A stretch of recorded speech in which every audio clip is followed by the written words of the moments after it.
बजे भोर हरिया में करो ही जलधारी रे।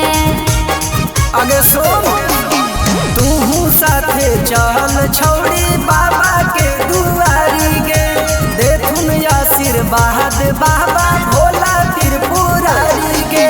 हेरकन के बाबा ने हाथ कइयो के महीना मांगे, हम जइबौ देवा घरवा अभी नहीं हो तो मिलना मांगे।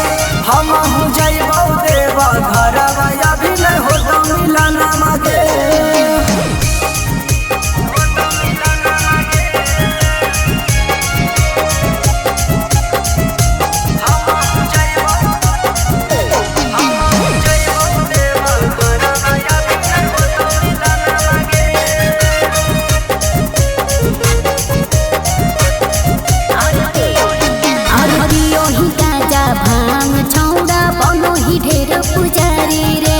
खत्म होके सवनवा पिए लगम भी दारू तारी रे।